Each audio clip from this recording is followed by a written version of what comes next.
Hey, everybody, welcome back to another edition of Revisit. And certainly, I don't think I could really do this or even begin to talk about the suddenly upon us spring IHSA football season without talking to this next fine gentleman. He is the ultimately highly successful head coach of the Rochester Rockets and, well, just a good dude overall, Derek Leonard. And, pal, I appreciate you taking a few minutes of your time. And it's just nice to actually have football to prepare and talk about, isn't it?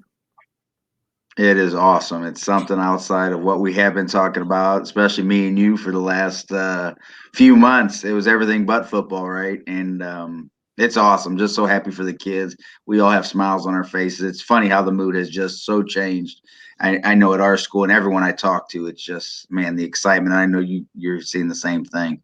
Kids are just happy, and Yeah. parents are happy. Teachers are happy. I mean, you can see the change instantly when this happened, and it shows what extracurricular and sports mean to people. And like I said, not football, it's everything, and what it means to a whole school and a community. It's God, it's huge. So Yeah, I yes, know. I excited. know. We talked a while ago.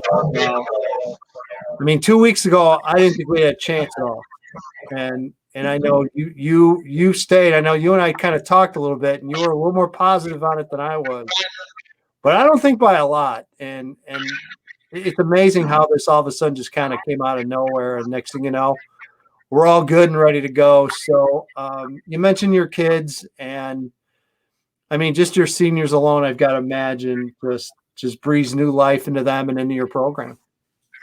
It does, and I wasn't too much more positive than you had, as a coach, and you try. But what me and you had seen, and behind the scenes, I know me and you had seen a lot and talked to a lot of people. There was reason not to be positive, and you wanted to start being realistic, and so it was hard, and it was getting bleak, and the vaccine and everything, and then boom, all of a sudden, the magic wand got, you know, and we're back. So I don't know any other way to put it, but I know.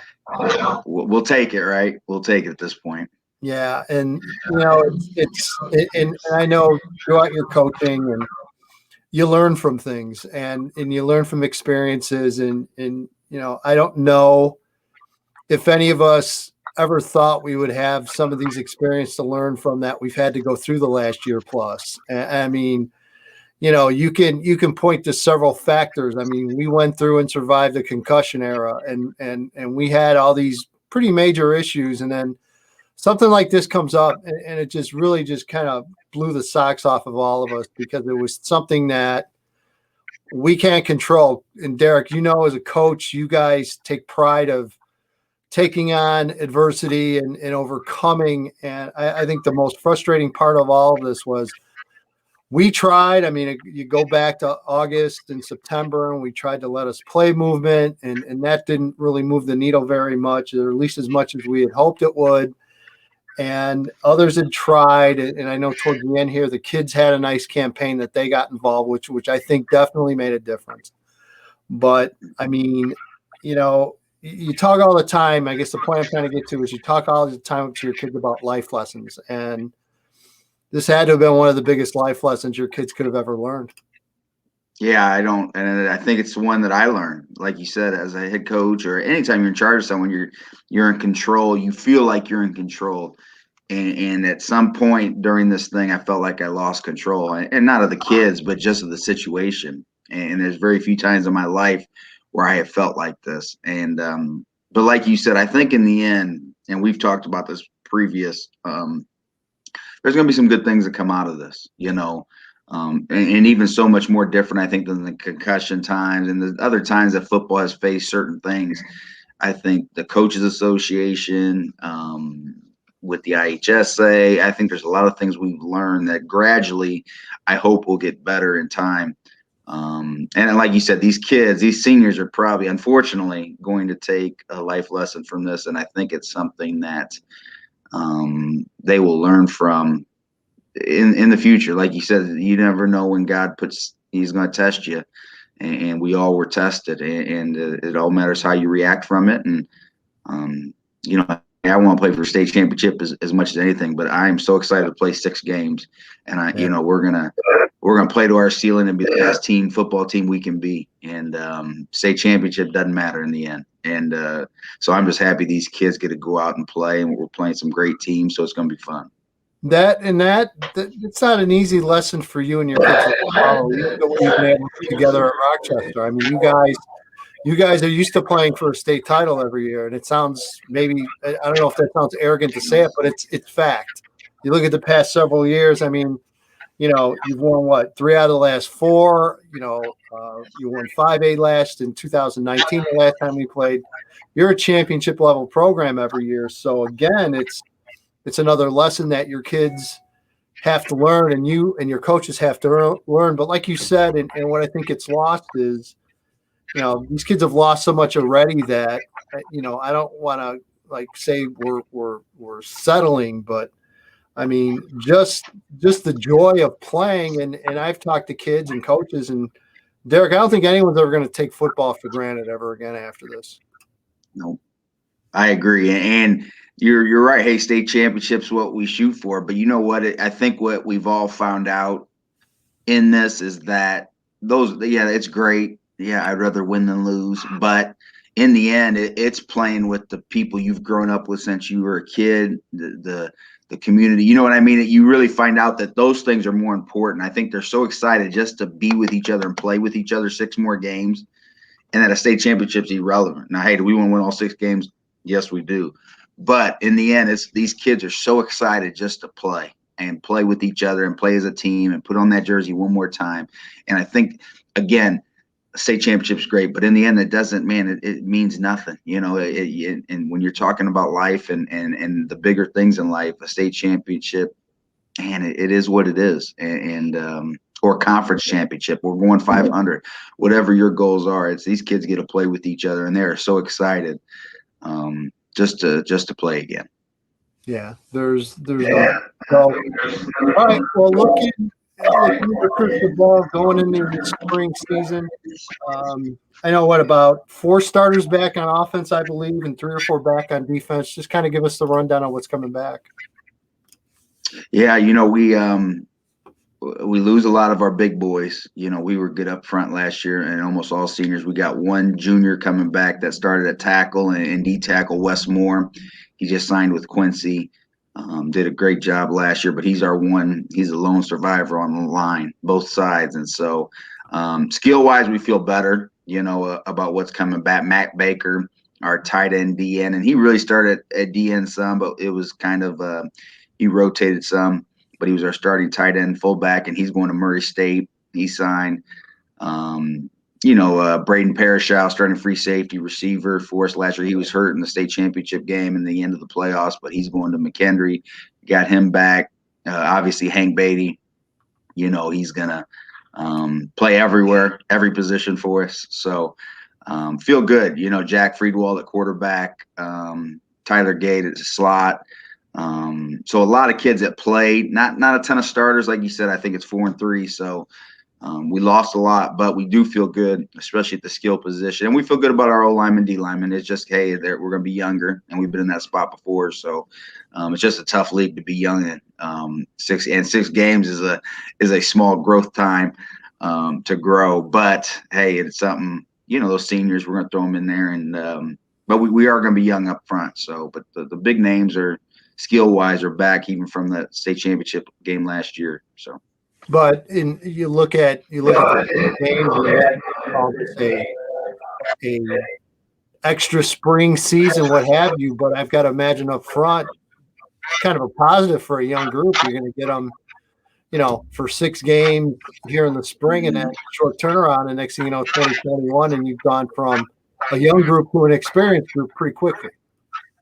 Yeah, it's almost like a true spring ball for juniors and below, right? I mean, but you get to play games, which is awesome. And so, and I forgot Jacob DeRozier. God, how could I forget him? 2,000-yard rusher, one of the best running backs I've ever back. He's got coming in, so that's going to help the O-line too. Having him and Hank back there and Jack, that's going to grow. But yeah, like you said, a lot of these sophomore, freshmen, juniors. It's a spring football for them. Summer, you love contact days, you love them, but they don't really there's nothing like game experience. And so 6 games for these kids is going to be huge. And even the JV games, finding those and getting those kids some experience. There's not like I said, man, to play 6 games in the spring. We've never had it, so it's going to be interesting. Yeah. Everyone's talking about the quick turnaround and things like that, but we're just, like I said, it'll be good. I think it's going to be fun, actually.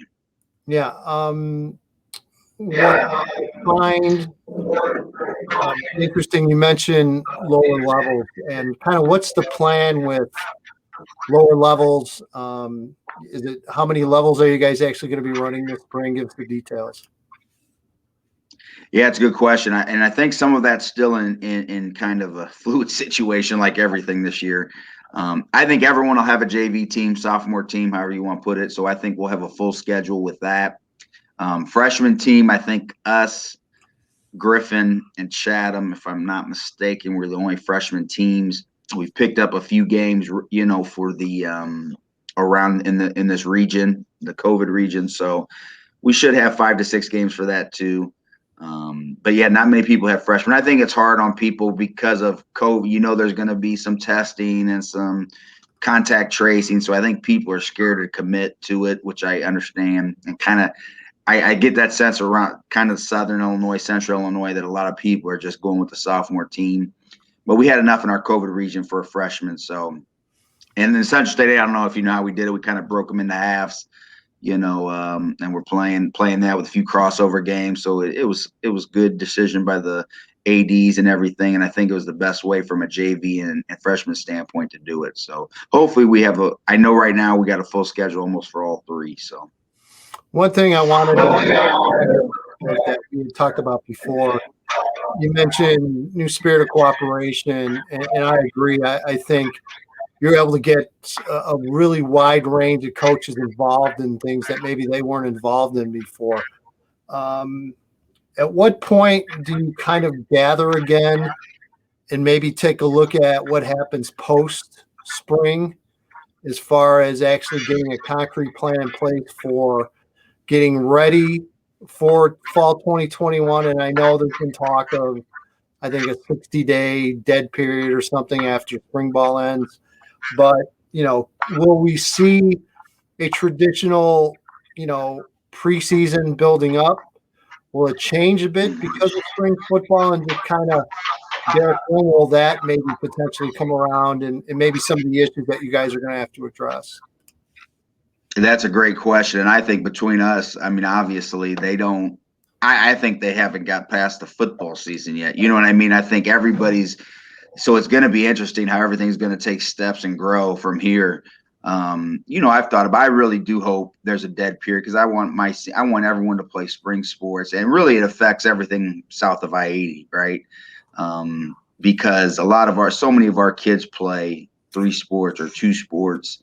I'm hoping there is a dead period, and I think we could, if we end middle April and we give our kids till end of June, even early July 1st, and then open up, I think that'll give us more than enough practices.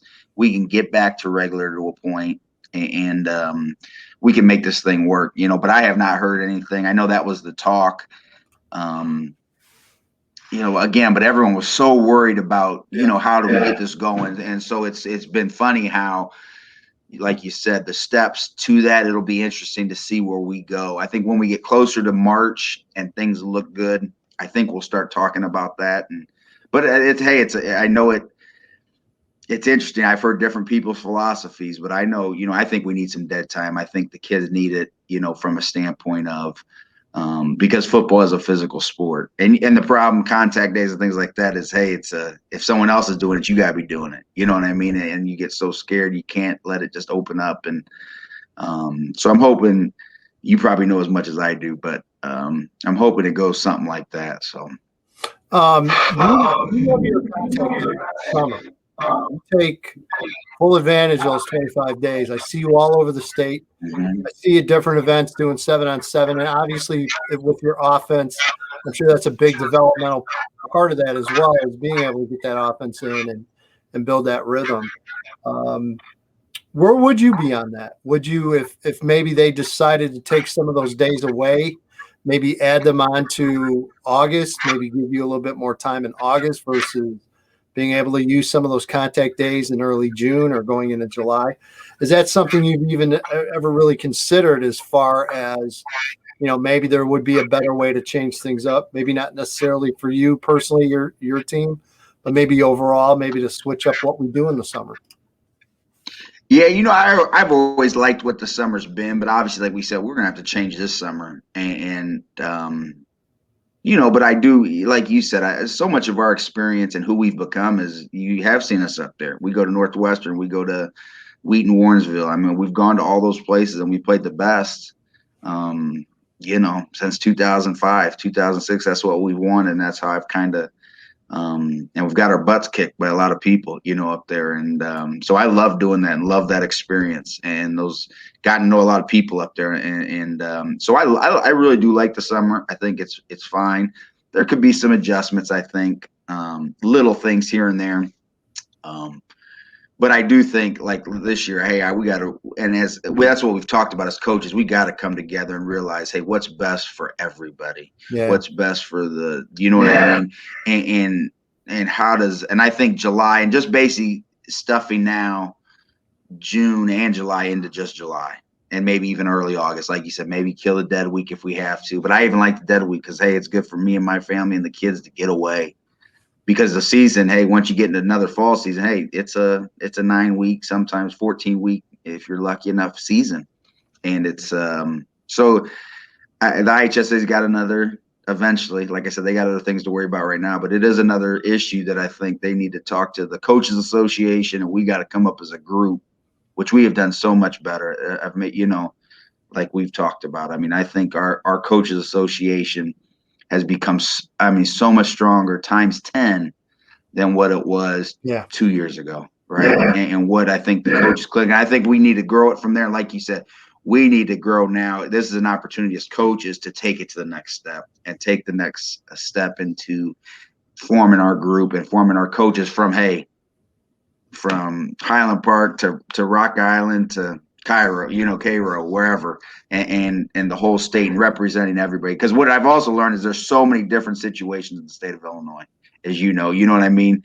Naperville Central is so much different than, Pawnee's 8-man football team. Yep. And that's what makes Illinois so different is we live in such and I think Rochester's right in the middle of all that. We're kind of the small middle-sized school, and so you see everybody, and it was just so neat. So new uniforms, little Jordan brand. I thought you'd be decked out in Jordan gear by now. What's the deal? So anybody that knows me knows I am a Michael Jordan fanatic. We've been a Nike team, and so I bet 5-6 years ago I was on the train of, man, I'd have the kids, we'd write letters to Jordan, and they just never did high school football. And so until this year, and I was lucky enough we were lucky enough, definitely not me, to be picked as one of them. So that that was one of my greatest honors. Cause like I said, I grew up, the mid, early, late 90s. That was when I was playing high school. That was everyone's. That was, that was it. And I like LeBron, but it's not even close. And so anyone who I like getting into it with, I'll sit there and have an argument with anybody because I got to watch it with my own eyes. And, people call me an old timer, but yes, I love, they're, like I said, they're doing it they're kind of trying it out. They do basketball, they do other sports, obviously, but football, the way it's manufactured, they were trying it out for the high schools. And so, like I said, we were just lucky enough because we were with Nike, and I guess we were selected. I think there's 5 or 6 other schools in the state that got to do it. So it's more for me than the kids. I think I was more excited when we got the okay than anybody. So, but the kids like it too. So. Yeah. Is the wife looking forward to getting rid of you for a while? Yes. I think my son. Oh my gosh! I think everybody's ready to get rid of me. My coworkers here at my Lindsay, the girl PE teacher, I think she's ready to get rid of me. So, I think family time was awesome. As I imagine, you had a lot of family time, but my mom always used to tell me, she married for a long time, loved dad, but there was times they needed to have their separation, and she loved when he'd go to work some, because if you're together all the time with anybody, I don't care who it is, you love your wife to death. You need some time with a schedule and doing stuff and doing something you love. I love coaching football. You love football in your job, right? I mean, it's who we are, and we're scheduled people. And like I said, I've had a great time with the family, and I think I learned a lot as a person during this time, as a man and as a husband, and as a Christian, and you know what I mean. But there's also, it's time for football, and I'm excited. Yeah, there's a thing up there. I don't know if you caught on in Rochester, but they're called escape rooms, where people go and you basically go and it's kind of like a riddle, and you go with groups and you have to solve it. And you have a certain amount of time. You get locked into like a room and you have a certain amount of time to solve it. Well, I love my family to death, but I told them, I said, look, I've been locked in the same house with you 24 hours, 7 days a week for like over a year. I want to escape from you. I don't want to escape in a room with you. I want to escape away from you. So I didn't go over really well. Totally. It's been a year of a year of that game at home. So yeah, I haven't heard of that. That's interesting. Yeah. Well, we'll get into that some other time. Hey, you gotta get back to work. So I appreciate you taking time. And like I said, it's I'm gonna be on the roam this spring. So you never know. You never know. You owe me too. I remember you told me. Yeah, I remember. I haven't forgot that, buddy. Yeah, I know. And hey, one other thing, if you don't mind, I want to do is I want to thank Brian Hassett. Got into the Hall of Fame yesterday. He was the guy who hired me at Prairie Central, and a dear friend of mine, a man that I deserves it so much. What he did for that town and what he's done for me as a person and as a young coach. I just want to congratulate him, because it was an honor, well deserved, and I know he just got the announcement today, and I'm so proud of him. So awesome. All right, Coach. Appreciate it as always. Take care. Stay safe. I will talk to you, buddy. soon.